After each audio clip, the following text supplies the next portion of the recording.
Hey, welcome to another edition of the Small Money Big Dreams vlog.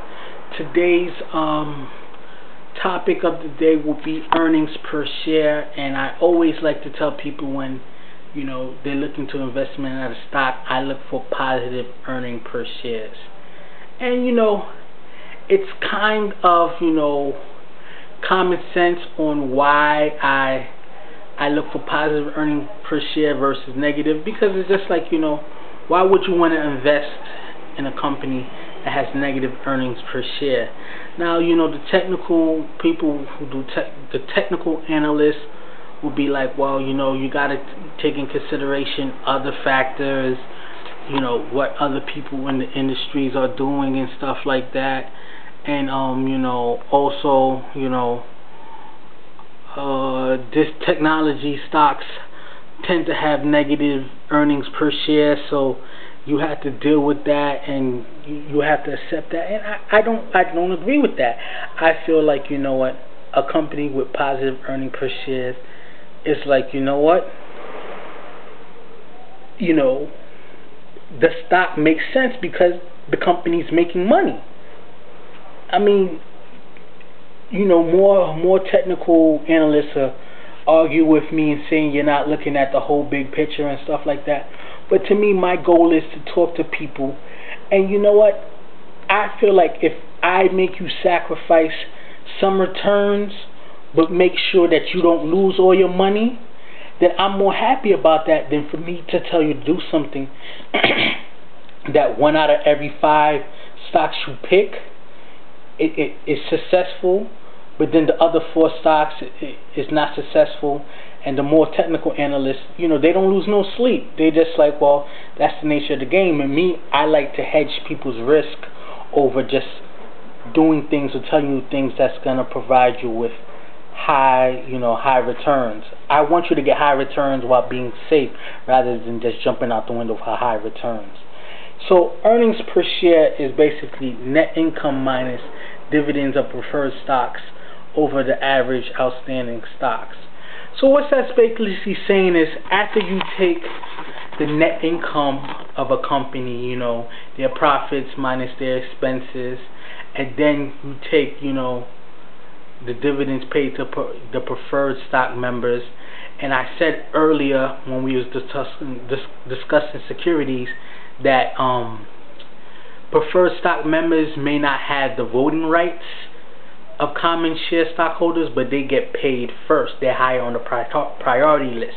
I said that in an earlier vlog, and I also said bondholders are even higher on that list than preferred stockholders. So earnings per share is the net income minus the preferred stockholders' dividend divided by the average outstanding amount of stocks. It's basically saying, how much money is being earned compared to each share that's outstanding. And the reason why I say positive earning per share is because basically it's telling you this company versus its value, it's making money.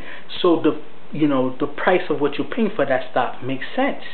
And just like I said in the video with price earning ratios, not all earnings per share is created equal, because like I mentioned, oil companies' earnings per share might be higher than a technology company. And it's just like, you got to also realize the nature of different businesses, the profit margin on different businesses and stuff like that. Different businesses have different expenses. Not to get too technical, when you're investing, I always say look at the criteria that you're comfortable with, and then when you start looking at the ratios, that helps you pick out better stocks amongst each other. Price earnings is one I like a lot, and then earnings per share is something important to me too. I mentioned in the price earnings video that 10 or under is something that I like, and with earnings per share, I like positive earning per share. I mean, it's all relative. You can see companies with as high as $5 earnings per share, which is really great. You can see companies with only 10 cents, 15 cents, 20 cents earnings per share, which is not as good, obviously, but it's just to me, it's just positive. Positive tells me that, you know what, this company's making money, so the value of the stock makes sense. You'll see that a high-name company that you've liked and you always hear about, and then you look at their earnings per share, and it's like negative $10 per share. So to me, it's just like, that's another one of those growth stocks that you're paying for the hoopla and the buzz.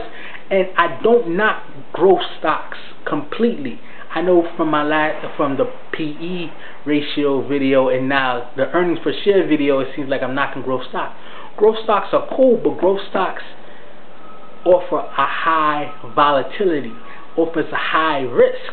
And to me, I feel with, as you know, as much as investors and people have been misled with this promises of what the future may hold, I feel like you have to be more, you have to safeguard yourself. So earnings per share should be positive. I'm not telling you the earnings per share should have to be $2, $10, 50 cents. I'm telling you, if you look at a stock and it meets all your criteria, make sure the earnings per share is positive. Yes, it's all relative to the kind of company that it is, but positive earnings per share. If you do dive in on a company with negative earnings per share, make sure that, you know, it was something that your gut told you to do and you can live with that. Because I'm telling you, negative earnings per share to me is a no-no.